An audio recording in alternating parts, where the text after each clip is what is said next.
Edelmetallmesse 2017.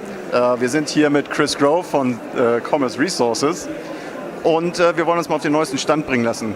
Chris, we talked earlier and you told me there's been a lot happening at Commerce recently, as well as with the rare earth project, but also there's been some renewed interest in niobium and your tantalum project. Tell us a bit, first of all, what's been happening at Eldor, or the Ashram deposit. Sure, I would be happy to.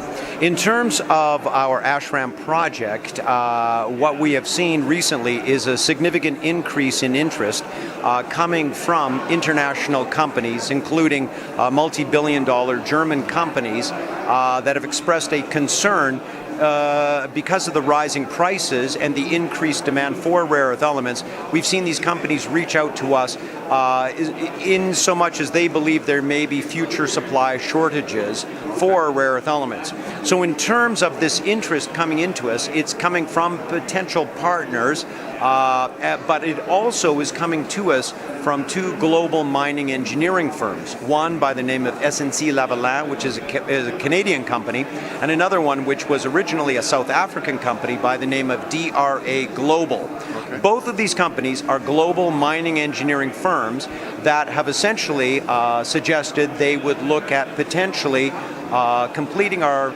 pre-feasibility study and our feasibility study in exchange for an opportunity to then build the mine. This is a business model that works, and they have used it many times before. So this is obviously a very attractive scenario, and certainly for our shareholders, there would be no dilution of equity.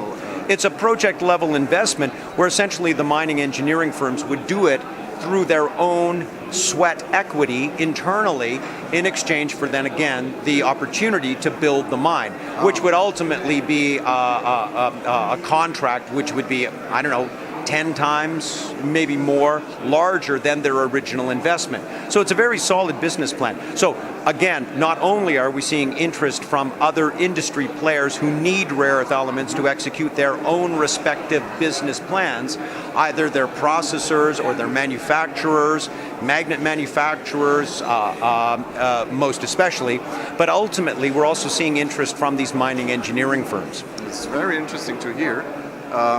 As I understand, you have been and are working on an saleable or an end product to send some specimen to these partners, these industry partners that are expressing interest. How's that going? How long will it take to accomplish that? It is something that we're very much looking forward to completing. In terms of that, it's tough to give a timeline exactly for that. We have received more requests for samples, and so that obviously extends the amount of time it would take to complete the samples. Most of those requests for samples are for the rare earth element concentrate we would produce, but we also have a standing request from Glencore and Norfalco Sales for a sample of our byproduct, which we didn't realize that we would produce for free when we calculated our economics in the preliminary economic assessment 5 years ago. Now, having said that, fluorspar and rare earth elements are both dominated by production from China, and both, as well as all other commodities produced in China, are seeing rising prices. So part of the interest right now is coming from all of these different majors, and in terms of finishing the pilot plan of producing those samples, I will have to only say that that is our primary objective at this time. So coming back to something you said in the beginning, the rising prices having to do with China, can you elaborate a bit what is happening there? Sure. Very simply, the rising prices of all commodities produced by China are coming from three very specific reasons. One, the 5-year plan that we are in right now is called the Green Plan, and the current government of China, led by President Xi Jinping, is actually very active and is successfully shutting down polluting mining projects, is also successful in shutting down illegal miners, and also internally, domestically in China, they are seeing rising labor costs.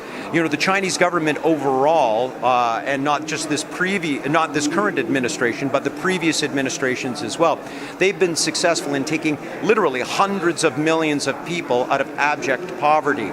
and putting them into the middle class.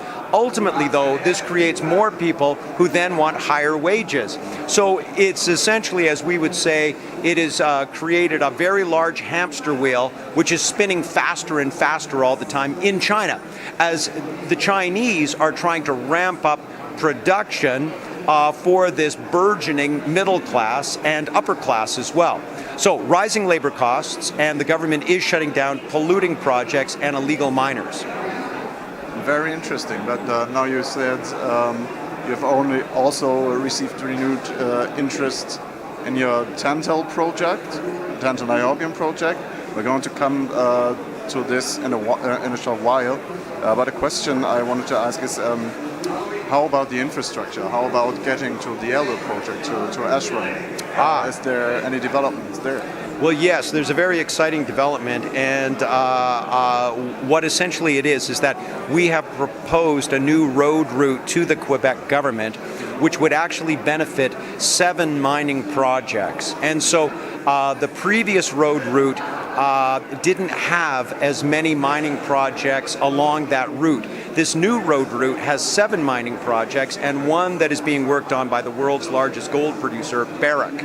So ultimately, the government of Quebec, our politicians, they are in an election year, and with the benefit to the government, the current government of Quebec, I would suggest there's an opportunity for them to suggest making a financial commitment to this new road route, which would benefit, as I said, 7 mineral projects that are in various stages of activity at this point in time, including the one that is being worked on by Osisko and Barrick. Well, and of course, it would help commerce in their planning. Exactly right. Exactly right. Interesting. Well, let's get to tantal and niobium. Sure. At last. Tell us what has been happening there. Is rising prices also the trigger for the renewed interest? It is. And as the Blue River deposit, or the Upper Fur project, is dominated by niobium, it's about an 8-to-1 ratio, niobium to tantalum.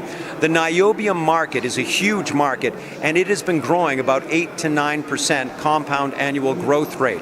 And essentially more niobium is being used to produce high-strength, low-alloy steel, which is the steel that was used generally in infrastructure, bridges, buildings, and then also the steel used in, for example, most German cars, where essentially fuel efficiency is absolutely key. So you want to increase the strength of the car while actually reducing the amount of steel and the weight of the steel chassis.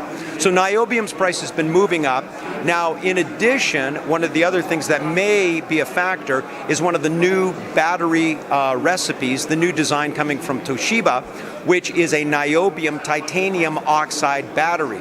So that has not yet had an effect on the market. So that 8 to 9% compound annual growth rate does not include the possible increased upswing in demand coming from this new battery design, which also apparently is, you can recharge the battery in less than 6 minutes.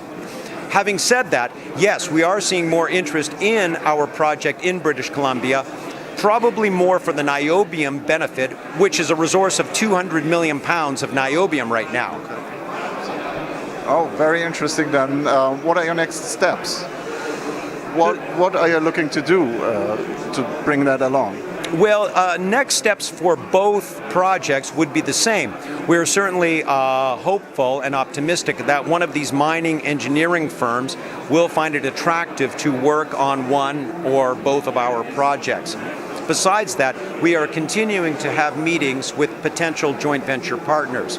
So we have an associate in Japan who just met with a Japanese a major miner yesterday on behalf of our tantalum project, and next week I'll be in Hong Kong meeting with him, and also the second meeting with the world's largest magnet manufacturer, the Japanese company by the name of Shin-Etsu.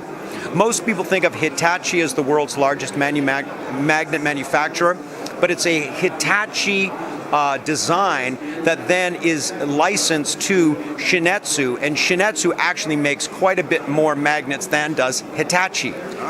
So we will meet Shin-Etsu next week for the second time. So essentially, we will continue on the same track. We will continue to have meetings with potential joint venture partners.